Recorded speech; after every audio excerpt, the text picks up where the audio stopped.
బడి చుట్టూ బడా రాజకీయం నడుస్తోందా? ఏకంగా ఎంపీ వర్సెస్ ఎమ్మెల్యే అన్నట్టు మారిపోయిందా? స్కూల్ లొల్లి కాస్త పర్సనల్గా తిట్టుకునేదాకా ఎందుకు వెళ్ళింది?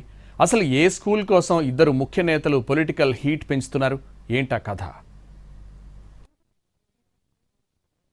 జగిత్యాల అసెంబ్లీ నియోజకవర్గం మరో జగడానికి వేదికైంది. నిన్న మొన్నటి వరకు జీవన్ రెడ్డి వర్సెస్ ఎమ్మెల్యే సంజయ్గా నడిచిన వార్ సద్దుమణిగిందని అనుకునేలోపే మరో లొల్లి మొదలైంది. ఈసారి బీజేపీ ఎంపీ వర్సెస్ ఎమ్మెల్యేగా మాటల యుద్ధం నడుస్తోంది. నిరుడు అక్టోబర్లో నిజామాబాద్ పార్లమెంటు పరిధిలోని జగిత్యాలలో కేంద్రీయ విద్యాలయాన్ని ఏర్పాటు చేయనున్నట్లు ప్రకటించారు. ఇందుకోసం రాష్ట్ర ప్రభుత్వం స్థలం సేకరించి ఇవ్వాలని కోరారు నిజామాబాద్ ఎంపీ ధర్మపురి అరవింద్. స్థానిక ఎమ్మెల్యే సంజయ్ కుమార్ స్పందించి జగిత్యాలను ఆనుకుని ఉన్న చల్గల్ సమీపంలోని ఇరిగేషన్ డిపార్ట్మెంట్కు సంబంధించిన స్థలాన్ని కేంద్రీయ విద్యాలయంతో పాటు యంగ్ ఇండియా ఇంటిగ్రేటెడ్ స్కూల్స్కు ఇవ్వాలంటూ రాష్ట్ర ప్రభుత్వానికి లేఖ రాశారు.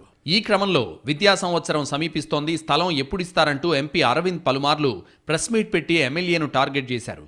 ప్రభుత్వానికి లేఖ రాశాం, అది ఇరిగేషన్ శాఖ స్థలం కాబట్టి ఆలస్యం అవుతోందని ఎమ్మెల్యే సమాధానం ఇచ్చారు. అయితే అప్పట్లో కాంగ్రెస్లో ఉన్న జీవన్ రెడ్డి మంత్రి ఉత్తమ్తో చెప్పి ఆ స్థలం ఎలా ఇస్తారంటూ అభ్యంతరం వ్యక్తం చేసినట్టు గుసగుసలు వినిపించాయి. ఇప్పుడు జీవన్ రెడ్డి పార్టీ నుంచి బయటకు వెళ్లడం, విద్యా సంవత్సరం ప్రారంభానికి సమయం సమీపిస్తుండటంతో మరోసారి కేంద్రీయ విద్యాలయం స్థలం కోసం ఎంపీ ఎమ్మెల్యేలు రాష్ట్ర ప్రభుత్వ అధికారులతో సంప్రదింపులు జరిపారు. ఈ క్రమంలోనే 10 ఎకరాలు యంగ్ ఇండియా ఇంటిగ్రేటెడ్ స్కూల్కు 2 ఎకరాలు కేంద్రీయ విద్యాలయానికి కేటాయిస్తూ రాష్ట్ర ప్రభుత్వం ఇటీవల జీవో ఇచ్చింది. ఇక్కడ మొదలైన వివాదం చినికి గాలివానగా మారి వ్యక్తిగత విమర్శల వరకు వెళ్ళింది.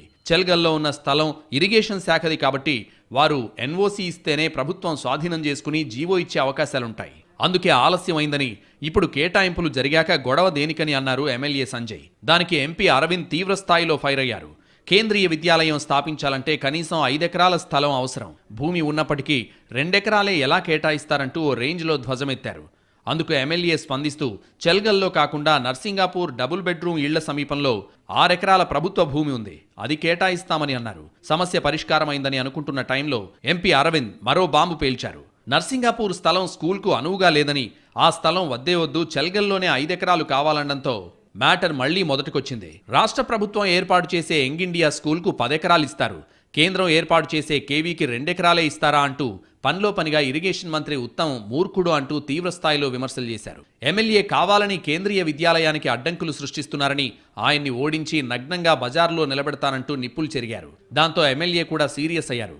తనను ఓడించేందుకు డబ్బులు పెట్టే బదులు ఆ సొమ్ముతో భూమి కొని కేంద్రీయ విద్యాలయానికి ఇచ్చి ఎంపీ తన పేరు పెట్టుకోవాలంటూ చురకలంటించారు. స్థల సేకరణ దగ్గర స్టార్ట్ అయిన సమరం పరుష పదజాలంతో విమర్శలు చేసుకునేంత వరకు వెళ్లడంతో జగిత్యాల పాలిటిక్స్ ఒక్కసారిగా హీటెక్కాయి. డే స్కూల్గా నడిచే కేంద్రీయ విద్యాలయానికి రాకపోకలకు వీలుగా ఉంటూ రవాణా సౌకర్యం అనుకూలంగా ఉండే చల్గల్ అయితేనే బెటర్ అని అంటున్నారు బీజేపీ నేతలు. రెసిడెన్షియల్ కాని స్కూల్ కోసం వారు 5 ఎకరాలు అడిగితే తాము 6 ఎకరాల స్థలం, అది కూడా జిల్లా కేంద్రానికి సమీపంలోనే ఉన్న నర్సింగాపూర్లో ఇస్తామని అంటున్నా కావాలని బీజేపీ నేతలు రాద్ధాంతం చేస్తున్నారన్నది ఎమ్మెల్యే వర్గం వాదన.